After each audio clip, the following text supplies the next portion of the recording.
최후 심판이라 하는 제목으로 말씀을 드리겠습니다. 인류 역사는 시작이 있으면 끝이 있습니다.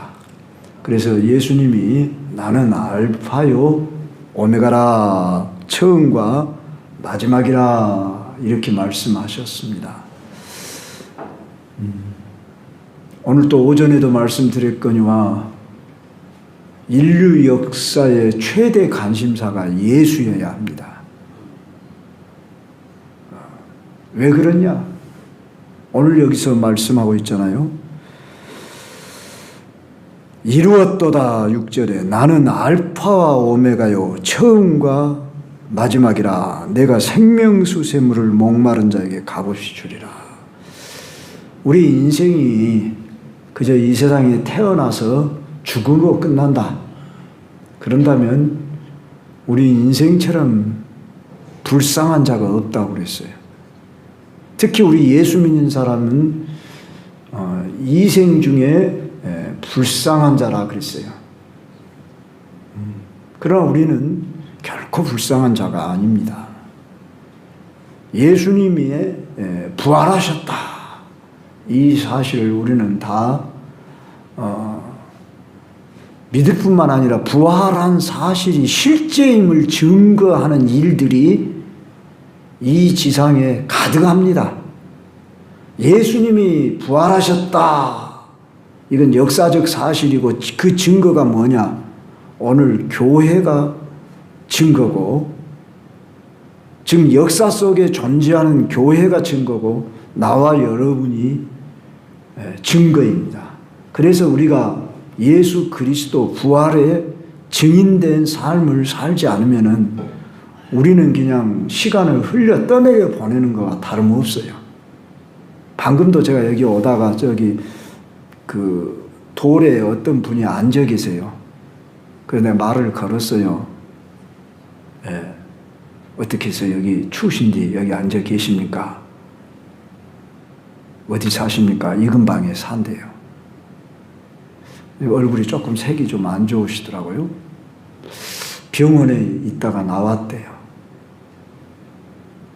뇌졸중으로 떨어졌는데 다행히 나는 좀 다리나 어깨를 한쪽을 못 쓴 줄 알았어요. 그런데 그러지 않대요. 잘 들으십시오. 부인이 권사님이시래. 교회를 한 번도 안 나가셨대. 부인이 구원사인데 얼마나 이 부인의 마음을 속을 아프게 했겠습니까? 그럼 부인 대신 구원사님은 어디 교회 나가십니까? 가까운 교회 나가신대. 어디 근방에. 어딘지 잘 모르겠대. 나이가 저보다 10살이나 어리셔. 그런데 제 나이 먹게나 보이셔. 권사님에게도 큰 책임이 있지요. 어떻게 해서든지 아예 남편을 교회 한 번 또 안아보도록 앉혀보들 못하는 우리 참 책임이 커요. 그분한테 뭐라 하기 전에 오늘의 제가 설교 처음부터 이런 말을 해서 죄송합니다만 너무 가슴 아픈 마음이 들어져서 오늘의 현실의 우리 그리스도인들의 모습이 그렇다고요. 물론 말 안 들으니까 그러시겠죠. 이제 교회 나오라고는 신우시네요. 그러나도 가까운 교회 나가라고 말은 한대요. 나아보도록 하겠다고 노력하겠다고 그렇게 말씀을 하셨어요. 자, 참으로 오늘 우리 주변의 현실의 모습이 이토록 오늘 우리들의 신앙생활에 하는 모습이 책임이 우리들에게 있지 그분에게 있는 게 아니잖아요. 그분은 모르니까 그러지만 물론 강팍하고 완악하니까 그런다. 아무리 강팍하고 완악해도 솔직히 여자 말 안 들을 남자 있습니까? 그 사람은 아내 말 안 들은 남자는 이건 용감한 게 아니라 이 사람은 참 도대체 뭐라고 표현해야 하는지 겁이 없는 사람이에요. 겁이 없는 사람. 그러나 아내가 큰 책임이 있고 50이 넘고 60이 다 된 나이가 되도록 교회 한 번을 앉도록 안 앉혔다. 자기만 교회를 열심히 다니고 권사까지 됐다. 이게 우리 오늘 기독교인들의 현실의 모습이라고 볼 때에 그걸 남편 책임이라고 할 수 있겠습니까? 1차적으로 아내 책임이지. 어떻게 한 몸으로 같이 사는 아내가 교회 한 번 남편이 교회 한 번을 안 딛도록 하냐고 말이에요. 근데 많이 녹아졌다. 내가 보니까 마음이. 이제 기회 되면 나가보지요. 이렇게까지 하셨으니까. 처음부터 이렇게 무거운 이야기를 해서 죄송합니다만 왜냐하면 오늘 이 말씀이 최후의 심판에 대한 이야기 말씀이기 때문에 인간은 두 종류로 딱 나눠진다고 말씀을 하고 있다고요. 오늘 본문에서. 예수님이 심판주로 오셔서 이 세상을 만물을 새롭게 하노라. 지난 시간 말씀드린 여기서 새 것이란 질적으로 완전히 새로운 여기에 대한 이론이 두 가지가 있다고 그랬죠. 갱신, 회복이냐 재창조냐. 저는 이것을 가지고 너무 따지 말아야겠다. 오늘날 학자들은 너무 따져요. 그래가지고 자기 이론을 막 옳다고 주장을 하잖아요. 갱신 회복이면 어떻고 재창조면 어떠냐. 나는 그렇게 말. 일단 옛 것은 사라졌다. 없어졌다. 불로 태워졌다. 그렇게 말씀하지요. 그러니까 우리가 보고 있는 이 지구의 세상에 이 우주의 질서, 해와 달과 별도 없게 된다고 그랬어요. 그러니까 재창조가 맞아요. 그런데 이제 개혁주의자들의 대부분의 학설에 의하면 갱신 회복이라는 단어를 씁니다. 왜냐하면은 하나님이 새 에덴을 지으셨고 그걸 그냥 완전히 소멸시켜 버려 가지고 없애버린다고 하면 실패지 않냐.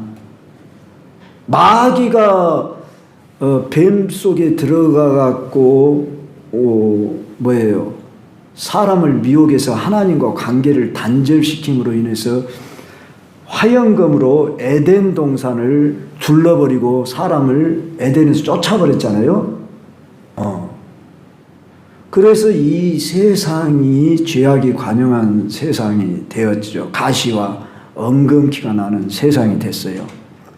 그런데 예수님이 우리를 죄에서 사해 주시기 위해서 십자가에서 죽으시고 부활하시고 하늘에 승천하시고 다시 세상을 새롭게 하시기 위해서 재림을 하셔요.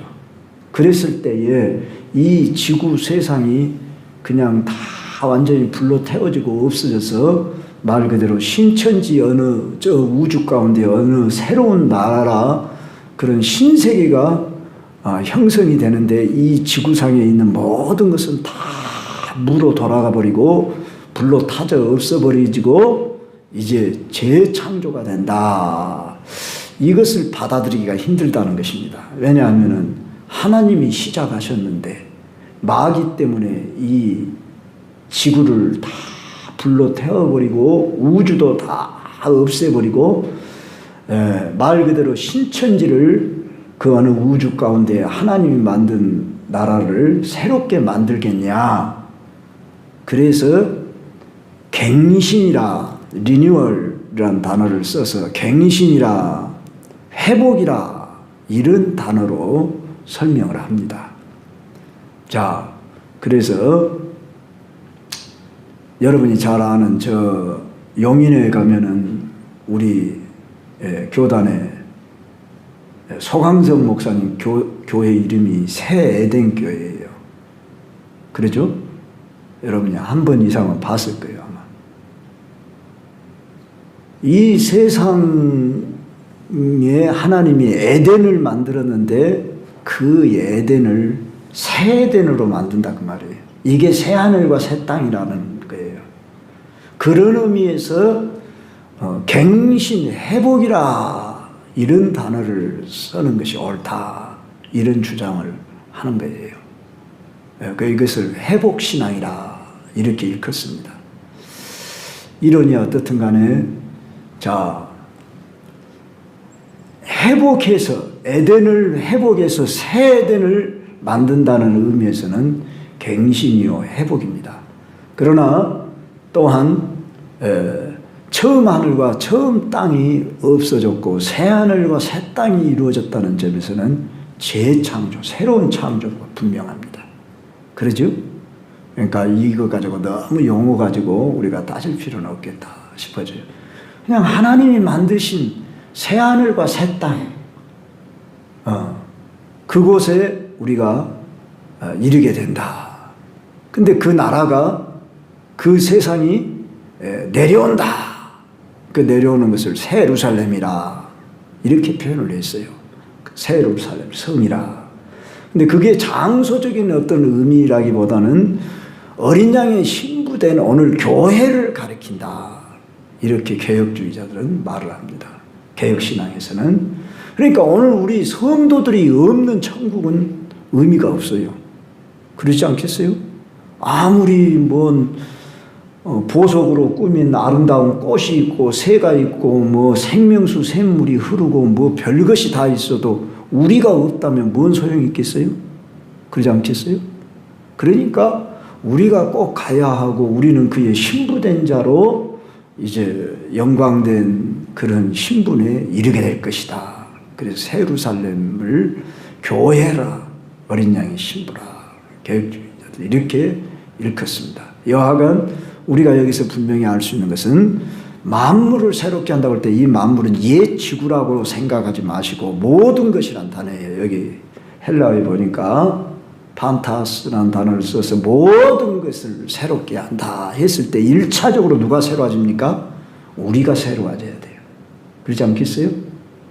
다른 모든 것이 다 새로워져도 내가 새로워지지 않으면 뭔 소용이 있어요? 우리는 인격체예요. 그러죠? 우리는 지성, 감정, 의지를 가진 인격체로서 내 자신이 새로워져야 한다고 할 때에 우리의 육체도 변화될 것입니다. 사실 이 썩어질 육신이 변해지는 이 흰머리 나고 쭈글쭈글해지고 참 키가 큰 사람, 작은 사람, 뚱뚱한 사람, 홀쭉한 사람, 미녀인 사람, 심지어 장애자로 태어난 사람, 여러 종류의 사람들이 있는데 이 외모를 가장 아름다운 모습으로 한다 한들 저는 이것을 영화로운 몸이라 우리는 정말 신비로운 그런 형체로 바뀌어질 것이다. 그래서 여러분 모습이 일단 바뀌어집니다. 변화됩니다. 아름답게. 육으로 우리가 생각하기보다는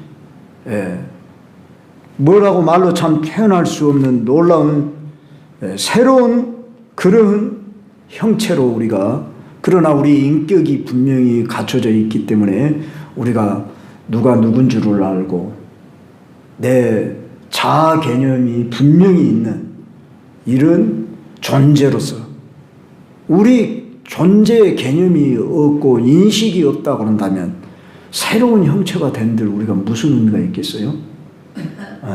그러니까 내가 나라고 하는 이 인식하는 여러분 그 존재에 대한 개념이 있잖아요. 그리고 우리는 춥고 더웠고 차갑고 뜨겁고 기쁘고 슬프고 하는 이 감정 이것도 다 우리가 느끼잖아요. 이런 모든 개념을 우리가 가지고 내가 변화된 그런 신령한 몸이 된다. 이렇게 봐야지 않겠습니까? 일단 내가 새로운 존재가 되는데 충만한 기쁨이 있을 것이다. 저는 그렇게 보는 것입니다. 우리가 다 좋아도 기쁨이 없으면 뭔 소용이 있어요? 그러죠? 그래서 성령 안에 하나님의 나라는 성령 안에서 의와 평강과 희락이라 그렇게 말씀했잖아요. 그러니까 하나님의 나라는 의와 의가 뭡니까? 정의. 그러죠? 옳음, 평강, 근심 염려가 없는 것. 그 다음에 희락, 기쁨이 충만한 나라. 그 나라에 이를 것이다. 다시는 근심이 없고 고가는 것이 없고 아픈 것이 없고 눈물이 없는 것, 죽음이 없는 것, 슬픔이 없는 것. 그 나라에 이를 것이다. 우리가 영원한 세계에 이른다고 할 때에 우리가 이 땅에 사는 삶은 저는 의미와 가치가 있다고 보는 것입니다. 언젠가 장경동 목사님이 부흥회할 때 그런 말을 한 것을 내가 그 영상으로 본 것 같은데, 죄만 아닌 것이라고 하면은 이 땅에서 모든 것을 해보고 싶다. 욕심도 많죠. 왜? 그 나라에 가면 없으니까. 그 일을 해볼 수 없어. 죄가 아니다고 한다면 뭐든지 하여간 해봐. 그러나 그 말 속에 자기의 뭐가 있어요? 쾌락이라는 것을 욕구 충족, 욕심이 가득한 말이 있지 않는가 생각을 해보는 거예요. 안 해도 좋아요, 그런 거. 정말 우리가 좋은 세계에 이르면 전에 하찮은 것으로 즐거워하고 기뻐했던 것, 그 모든 것을 다 버리게 되잖아요. 저 어렸을 때에 그 구슬치기, 딱지 이런 거 참 좋아했죠. 구슬이 서랍에 그냥 한 서랍 들어가 있고, 딱지도 그냥 아니 한 서랍 들어가 있고. 제가 잠자리 좋아했다고 했잖아요. 잠자리를 한두 마리만 잡으면 좋을 것인데 얼마나 욕심이 많든지 이 조그마한 이 5개 손가락에다가 그냥 다 양신씩 끼워가지고 그냥 서랍 안에다가 그냥 양신 집어넣어놓고, 그때는 잠자리가 그렇게도 많았고 잡기도 쉬워요. 해질녘 되면은 전남고등학교 철조망에 그냥 주렁주렁 고추 잠자리, 몇 잠자리 할 것 없이 그것들이 막 매달려 있어요. 그러면 한 10마리만 잡든지 30마리만 잡으면 되지 않겠어요? 얼마나 욕심이 많은지. 그냥 양신 잡을 수 있는 데까지 잡아가지고 서랍에다 넣어놓고, 그 사르라고 요만한 그 뭐냐면 그 문을 열어놓자 아침에 보면 다 죽어버렸어요. 그러면 그 다음날엔 또 안 잡아야 할 거 아니에요. 근데 이제 이런 작은 잠자리 잡는 것은 재미가 없어요. 제가 좋아하는 잠자리는 뭔 잠자리냐고, 왕잠자리. 그걸 전라도 말로 방망치라고 그래요. 아시는 분들이 있을랑가 모르겠다. 제가 그거 잡는데 명수입니다. 앙컷 한 마리 잡아가지고 그걸 줄에다 매달라가지고 이마봐 그러면서 돌려대요. 그러면은 수컷들이 달라듭니다. 그래갖고 붙여가지고 물가에다가 이렇게 풀 있잖아요. 거기다 이렇게 탁 앉히잖아요. 그러면 거기에 딱 이렇게 앉잖아요. 그러면 이쪽에 한쪽에는 쌀이나무를 딱 들고 있어요. 쌀이나무를. 그래갖고 그걸로 탁 덮어갖고 잡아요. 이렇게 여담입니다마는 우리 인간의 하는 일들이 지금은 어째요? 유치해요. 어른이 돼갖고 지금 또다시 딱지치고 구슬치고 그 욕심 부리고 잠자리 잡으려고 하겠어요? 어렸을 때 했던 습관이 있어갖고 어디 저런 들판에 가면은 제가 이렇게 잠자리를 지금도 한 마리라도 이렇게 잡아왔다가 그냥 놔줘요. 그런데 꼭 잡는 것도 재주가 좋아요. 저는 그 부분에 있어요. 다른 건 몰라도. 이만큼 우리는 지나간 헛된 일은 그보다 더 가치 있고 큰 것을 만나면 분토처럼 다 여겨버리는 거예요. 그러죠? 바울이 그렇게 말했죠. 내 주 예수 그리스도를 아는 지식이 가장 고상하기 때문에 전에 내가 알았던 모든 그 세상 것을 다 분토처럼 여겨버리겠다. 그렇게 했던 것처럼 이 땅에서 내가 뭘 더 가질라, 누릴라, 즐길라, 재미있어라 뭐 이런 의미와 목적을 두는 것도 주님과 상관없는 일은 헛된 일이에요. 솔로몬이 뭐라고 말했어요? 헛되고 헛되니 헛되고 헛되도다. 다 누려본 사람이 그렇게 말을 했어. 안 누려본 사람이 그렇게 말하면 모르지만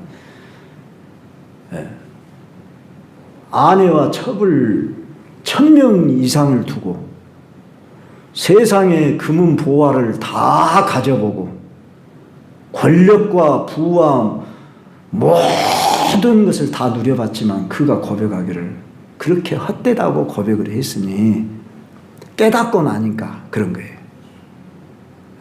그러므로 우리 안에 헛된 거 우리가 추구하지 말고 우리가 바라보는 것은 새하늘과 새 땅이어야 합니다. 그러면 새하늘과 새 땅만 바라만 보면 되겠습니까? 이 땅에서 뭘 하며 살 거냐? 거기에 따라서 우리가 새하늘과 새 땅에 들어가기에 합당한 사람이 되는 거예요. 그러니까 우리가 이 땅에서 사는 삶이 의미 있고 가치 있게 살아야 한다 그 말이에요. 그러잖아요? 우리는 그냥 그 나라만 들어가기만을 기대하고 그냥 찬송만 부르고 기도만 한다고 다가 아니잖아요. 그러면 교회는 다 산으로 가서 수도원이나 짓고 기도원 생활이나 해야 돼요. 그렇죠? 그런데 너희는 이 세상의 소금이라 이 세상의 빛이라 그랬어요. 교회를 산 위의 동네라 그랬어요. 우리가 이 땅에서 가치 있고 의미 있는 삶을 살 때 우리가 그 나라의 새하늘과 새 땅에 정말 복된 삶을 누리게 된다 그 말입니다. 그런데 이 일을 우리 예수님이 다 이루었다고 했어요. 오늘 여기 보십시오. 이루었도다. 완성된 나라를 말씀한 거예요. 이뤘다는 말은 부족함이 없다 그런 말이에요. 더할 것이 없다 그런 말이에요. 내가 처음이고 나중이다 그래요. 그러니까 우리는 예수를 알자. 여기에다가 관건을 둬야 한다고요. 다 신학교 가라 그런 말은 아니에요. 여러분 얼마든지 예수님을 잘 알 수 있어요. 배 목사의 가르침을 받는 이상은 여러분들이 이제 성령, 오늘 또 우리 최 집사님이 성령 충만하게 해주시오 그랬고 여러분들 그렇게 말씀했잖아요. 성령의 도구로 내가 이 시간 여러분들에게 말씀을 전하도록 여러분이 그렇게 기도를 했다고 한다면 여러분이 또한 그렇게 받으려고 준비를 하셔야 돼요. 그래야 하지 않겠어요? 그렇게 요청을 해놓고 여러분이 받으려고 준비는 않고 딴 생각하고 있다든지 존다든지 그러면 안 되지 않겠어요? 저 역시 이 순간 올라오는 순간까지 내가 어떻게 하면 우리 성도들에게 무슨 말씀을 전해야 할 것인가 여기에다 초미의 관심을 갖고 내가 이 시간에 올라온다고요. 근데 내가 이 시간에 지금 말하고 있는 이 순간에도 딴 말을 할 수도 있다고요. 제가 방금 전에 뭐 어렸을 때 이야기를 했잖아요. 그러면서 시간을 지금 허비한 것 같지만은 모르겠어요. 허비했는가. 그러지만은 그런 헛된 일, 유치한 일을 지금은 버려버린다 그 말이에요. 그와 같이 여러분들의 삶 속에서 선택하면서 여러분들이 살아가지 않냐고요. 그럴 때 이 말씀을 듣고서 여러분들이 선택하면서 내가 새하늘과 새 땅을 바라보며 산다고 할 때 이 땅에서 우리의 삶은 가치 있고 의미 있는 삶이라고요. 그래서 세월을 아끼라. 때가 악하니라. 술 취하지 말고 오직 성령의 충만을 받아라. 그런 거예요. 이 땅에서의 삶이 얼마나 소중하다냐고요. 왜? 영원한 나라가 있기 때문에 이 땅에서의 삶이 소중한 거예요. 이걸 잘못 이해하고 해석한 사람들은 이 세상 빨리 떠나서 그 나라 가재요. 그러려면 하나님이 진즉 다 그냥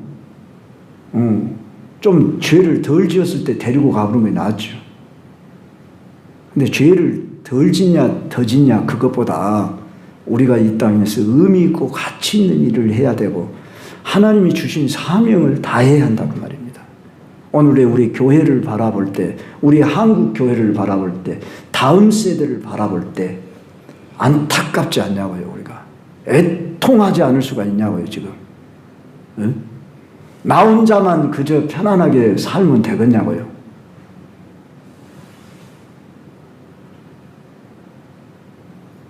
참으로 주님의 관심은 어디에 있어요? 이 세상에 있어요. 이 세상에, 교회에 있어요. 교회에. 주님의 관심은 이 세상에서 당신이 피로 사신 교회에 최고의 관심이 있다고요. 그런데 우리는 얼마나 교회에 관심이 있냐고요. 에? 교회를 얼마나 사랑하며 교회를 위하고 교회를 위해서 희생하고 봉사하고 어떻게 하면 교회의 부흥을 이룰 것인가, 여기에 대해서 얼마나 노심초사냐고요. 그건 목사님이 하실 일이라고 이렇게 생각하는 경향이 없기를 바랍니다. 우리가 함께 집을 지어가고 우리가 같이 집을 지어가서 주님의 나라의 상급에 이르는 백성으로서, 상급은 둘째 치고 이 땅에서 주님이 우리에게 주신 그 기쁨을 우리가 누리면서 그것을 오늘날 이 세상에 증거를 해야 돼요. 내가 기쁨을 누리지 못하면 그리스도가 바로 증거될 수가 없어요. 그러니까 저나 여러분이 어쩌든지 항상 기뻐하라. 내가 다시 말하느니 기뻐하라. 하나님의 나라가 어떤 것이라고요? 의와 평강과 희락이라고 했다고요. 그러니까 우리는 정의와 평강과 희락을 어찌든지 우리가 누리면서 그것을 보여줘야 한다고요. 우리 얼굴이 전도지라고 그랬어요. 네.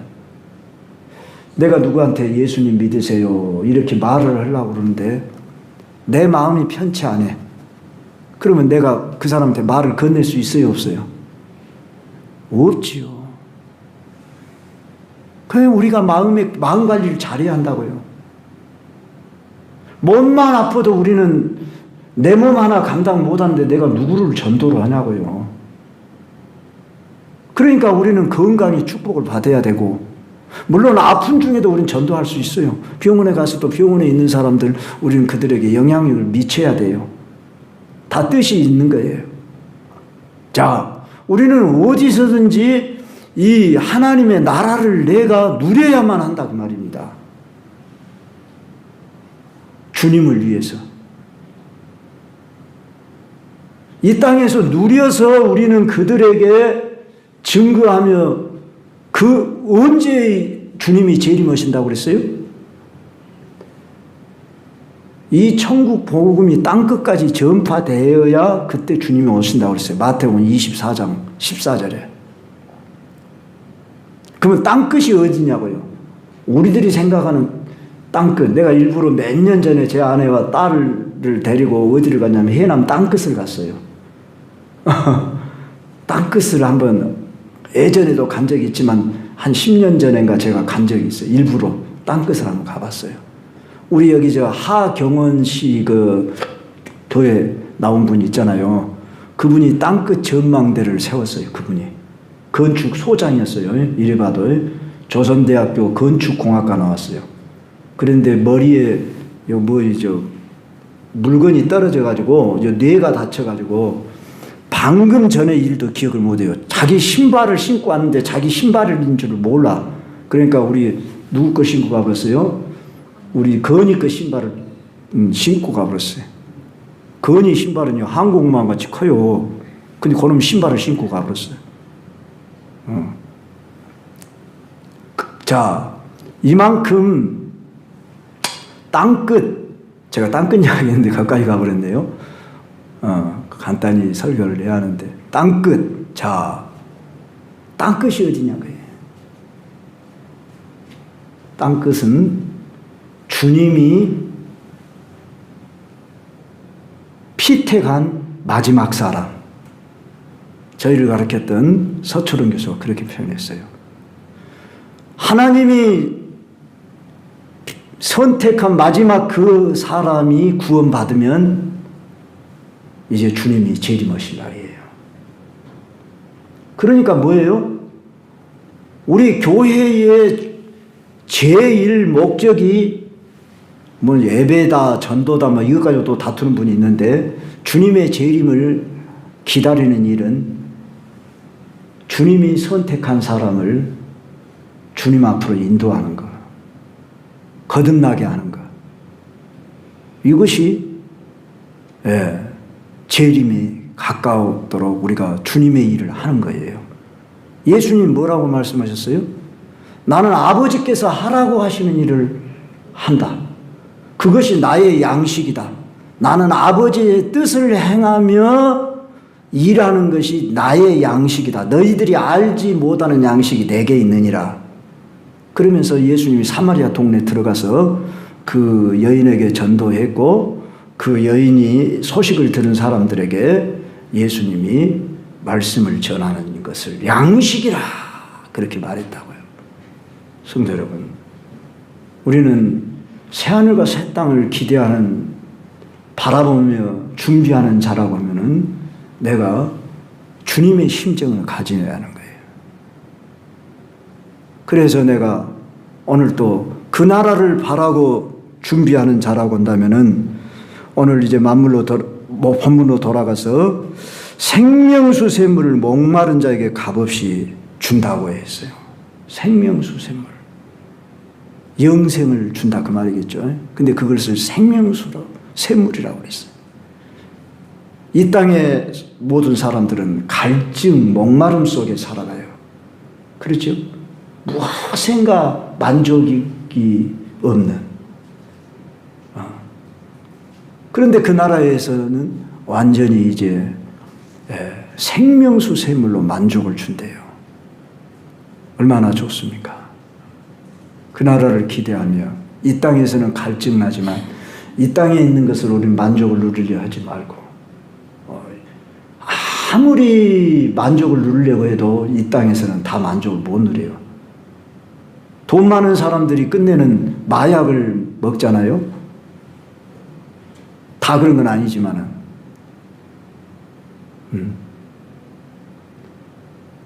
헛된 것에 그 쾌락의 만족을 추구하는 인생으로 전락하고 멸망의 길로 갑니다.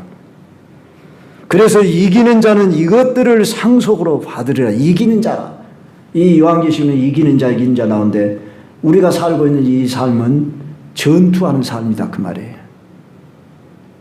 그래서 지상의 교회는 전투하는 교회예요. 우리는 지금 선한 싸움을 싸우고 있는 거예요. 그런데 가장 우리가 싸움에 힘든 게 마귀이기 전에 내 자신이 때로 힘들죠. 나를 절제하지 못하고. 누가 힘들던가요? 나를 이기지 못하는, 그 나를 이기는 비결이 무엇인가요? 나 자신을 부인하는 길이에요. 내 자신이 죽는 길이에요. 그렇죠? 예수님께서 나를 따라하고 그러던 자기를 부인하고 날마다 자기 십자가를 지고 나를 따를 것이니라. 자, 이기는 길은 우리들이 생각할 때 내가 막 힘을 내고 막 훈련을 하고 막 무장을 하고 막 악을 물리치고 막 그렇게 해서 이길 것 같은데, 가장 큰 적이 나이라는 것. 나, 게으름으로, 나태함, 방종함, 교만함, 나의 연약함을 이기지 못하는 나. 이길 수 없어요. 나는 스스로 내 열심으로는. 그럼 어떻게 해야 됩니까? 믿어야 돼요. 믿어야 돼요. 뭘 믿어요? 십자가의 도, 예수 그리스도. 예수와 함께 나는 죽었음을 선언해야 돼요. 내가 그리스도와 함께 십자가에 못 박혔나니 그런즉 이제는 내가 산 것이 아니오 오직 내 안에 그리스도께서 사신 것이라. 이제 내가 육체 가운데 사는 것은 나를 사랑하사 나를 위해 자기 자신을 버리신 하나님의 아들을 믿는 믿음 안에서 사는 것이라. 믿음. 네, 예수와 함께 나는 죽었습니다. 못 박혔습니다. 이럴 때만 이길 수가 있어요. 그러니까 예수님이 이미 이기셨어요. 이겨놓고 너도 이겨라 그런 거예요. 할렐루야. 그러니까 우리 이길 수가 있어요. 예수님이 이기세요. 그래서 워치마니가 이기는 생명이라는 책을 썼는데 제가 그 책을 막 탐독을 해봤어요. 한때. 이기는 생명을 우리는 받았어요. 누가 이긴 자예요? 예수님이 이긴 자예요. 사망 권세에서 이기시고 우리 안에 오셨어요. 그러니까 너도 이길 수 있다 이거예요. 자, 이기는 자가 이것을 상속으로 받으리래요. 그러면 그 상속이 뭐냐? 나는 그의 하나님이 되고 그는 내 아들이 되리라 이거예요. 우리 막 금은 보화를 막 금멸류관을 여기다가 막 채워주는 것이 이기는 것이고 상급인 줄 아는데 나는 그의 아들 되고 하나님이 뭐 되는 거예요? 우리 하나님 되면 된 거예요. 더 이상 바랄 것이 없어요. 우리는 이것을 이미 보증금으로 받았어요. 성령이 우리 구원의 보증금이에요. 이걸 믿음으로 우리가 소화를 하고 인식하고 이미 우리는 그 나라에 들어갈 수 있는 특권을 누리게 되어 있어요. 그런데 이것을 우리가 등한히 여기면 안 되겠죠. 그래서 이제 마지막 8절에서 그러나가 나와요. 자, 한번 같이 읽읍시다. 시작. 두려워하는 자들과 믿지 아니하는 자들과 흉악한 자들과 살인자들과 음행하는 자들과 점술가들과 우상 숭배자들과 거짓말하는 모든 자들 불과 유황으로 타는 못에 던져지리니 이것이 둘째 사망이다. 자, 8가지 그 죄악된 모습이 나타납니다. 근데 이게 불신자의 모습이다 이렇게 말해요. 자, 그런데 불신자에게만 이런 일이 들어간다고 한다면은 뭘로 했다 기록을 해놨을까? 믿는다고 하는 이름을 가졌으나 불신앙을 가진 사람들의 모습이 이렇게 8가지로 나타난다. 그런 말이 이제 않겠어요? 그러니까 두려워한다는 말은 믿다가 두려워서 배신하는 사람, 배도하는 사람. 오늘날도 믿다가 힘들어. 그냥 믿는다는 것이 두려워. 그래서 그만둔 사람이 좀 많습니까? 도중하차하는 사람들. 핍박, 시련, 고난이 오면은 어떠죠? 더군다나 그때 당시로 말하면 칼을 들이댄다면, 요새 같으면 총을 들이댄다면, 목숨의 위협이 온다면 두려워서 하나님은 아시겠죠. 내 속마음을. 그러고 내가 부인하는 자리로 안 믿는 척, 안 믿는 자로 가난이 와도 병이 와도 죽음이 와도 나는 결코 두려워하지 않으리라. 이렇게 딱 결심을 해버려야 돼요. 그 어떤 유혹이 와도 나는 예수 없이 못 살아. 이렇게 돼야 돼요. 그렇게 결론 났지요? 그렇게 결론 내려야 돼요. 네. 지금도 결론을 안 내리는데 어중뚱뚱하니 있는데 어떤 유혹이 오면은 이겨내겠어요?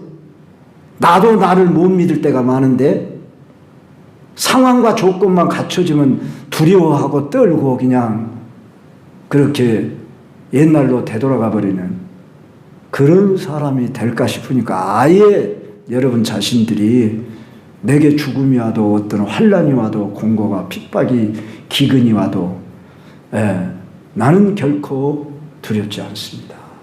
그렇고 여러분 자신을 내어놓아야 됩니다. 두 번째로 믿지 아니하는 자들, 한마디로 불신앙이 있는 자들. 주변에 불신앙자들이 깔려 있어요. 10사람 중에 지금 8사람 내지 9사람이 불신앙자들이에요. 근데 우리가 어떻게 편안히 잠을 잘 수 있겠습니까? 어떻게 편안하게 우리가 밥을 먹고 살 수가 있겠습니까? 우리 교회가 이렇게 자리가 비어 있는데 우리가 어떻게 편안하게 쉴 수가 있겠습니까? 우리가 이렇게 생각해야 돼요. 믿지 아니하는 자들, 흉악한 자들. 자, 우리가 이 사회에 일어나는 일들을 보면 얼마나 흉악한 사람들이 많이 나타납니까? 그런데 그런 속성이 우리 속에는 없습니까? 상황과 형편과 상황만 조건만 주어진다면 우리들도 흉악에로 빠질까? 우리 자신들을 상가 우리들을 지키지 않으면 우리도 감당할 수 없을 수 있어요. 여기서 흉악한 자들이란 가증한 자다. 마태복음 24장 25절에 의하면은 가증한 자다. 그렇게 표현을 해놨습니다. 인간됨을 포기한 사람들, 얼마나 주변의 사람들이 그런 사람들이 보여질 때 사실 물론 우리는 결코 거기에 속하지 않도록 우리를 건져내시고 살려내셨으니 얼마나 감사합니까? 저나 여러분이나 예수 안 믿었으면 얼마나 흉악한 사람이 됐을까? 얼마나 강교한 사람이 됐을까? 저는 그렇게 생각합니다. 여러분은 그렇게 생각 안 할지 몰라도.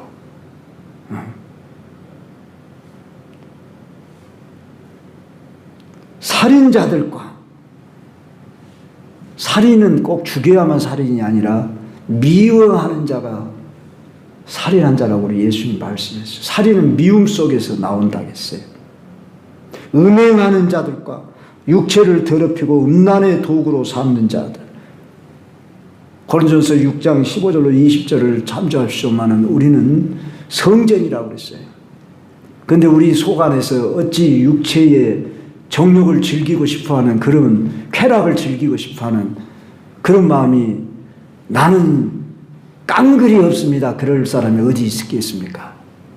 우리 안에는 다 기본 욕구가 있습니다. 식욕, 성욕, 물욕, 명예욕 하는 이런 욕구가 있습니다. 그리고 우리는 죄된 이런 존재로 이 세상에 처음에 태어났습니다. 그런데 성령이 도우셔야만 우리는 이 모든 것을 이길 수가 있습니다. 그래서 나는 예수 그리스도의 피로 정결케 된 사이로서 성령이 내 안에 오셔서 나를 성전 삼으셨다.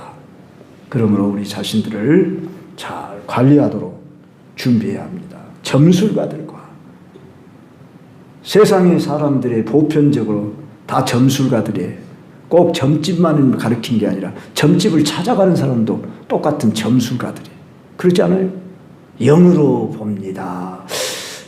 사주, 관상, 신수, 토종 비결. 어렸을 때 저도 토종 비결 옆에서 말하니까 그런 것이 있다냐고 관심을 가져본 적이 있지요. 그리고 제가 살던 동네에 그 점집들이 한두 개 있었던 것 같아요. 자, 철학관, 한마디로,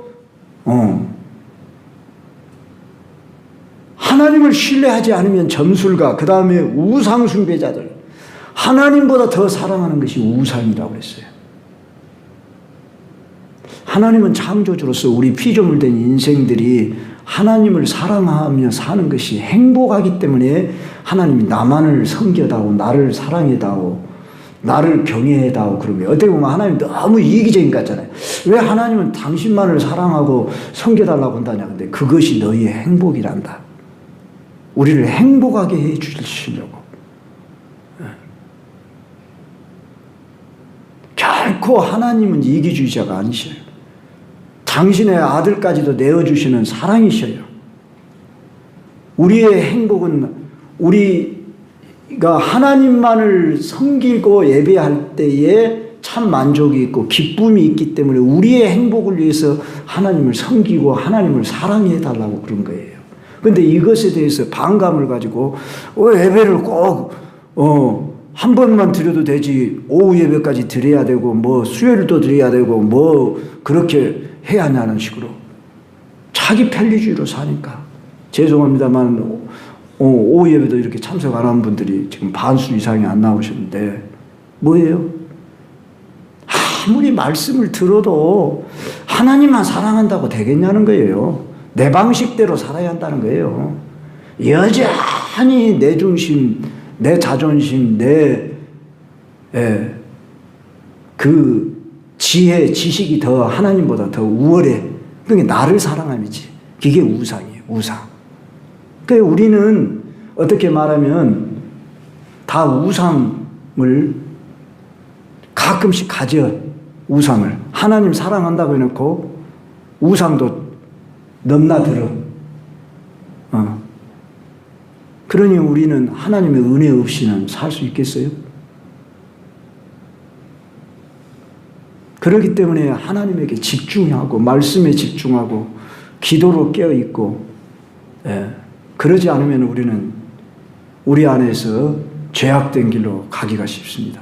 마지막으로 거짓말하는 자들. 그러면 어떤 사람이 거짓말해요? 거짓말하지 않은 사람이 이 세상에 말을 할 줄 아는 사람이라고 하면 거의 다 거짓말 한 번씩, 애들부터도 다 거짓말하니까 지금 그걸 말하는 게 아니라 요한일서 1장 7절에 의하면은 예수가 그리스도임을 부인하는 자, 아버지와 아들을 부인하는 그가 적그리스도라고 그랬어요. 그가 거짓말하는 자이라고 했어요. 마귀를 가리켜서 뭐라 그래요? 거짓말장이, 거짓의 아비. 그러니까 우리가 태어나서 지금까지 한 번 이상 다 거짓말을 했어요. 그것은 우리 안에 마귀의 속성이 지배가 이미 영향력이 우리 안에 침범해 들어왔다. 그걸 인정해야 돼요. 우리는 이런 사실을 보면서 우리는 유황불못에 들어가야 할 마땅할 사람인데 예수 그리스도의 피로 우리를 구원해 주셨어요. 얼마나 감사합니까? 그러니까 우리는 우리의 몸과 마음과 뜻과 정성을 다하여 목숨을 다하여 그를 섬기고 그를 증거하는 일이 가장 고상한 일이에요. 이렇게 여러분 인생의 결론을 딱 내리시고, 어차피 이 세상에 시작이 있었고 끝이 있다면 우리는 끝을 이미 보고 살아가는 사람이니까, 세상 사람들은 끝이 뭔지를 모르고 지금 어디를 가는지를 모르고 지금 가고 있는 사람들이니까 그렇다고 치고, 우리는 알면서도 그 길을 향하여 우리가 준비하는 자로 살지 않는다면 우리가 더 나쁜 사람이죠. 그리고 우리는 하나님 앞에 큰 죄를 짓는 거죠. 오늘도 이러한 죄 많은 인생을 구원해 주신 이 하나님의 은총에 감사하면서 우리가 그분을 신뢰하며 사랑하며 섬기십시다. 기도하겠습니다.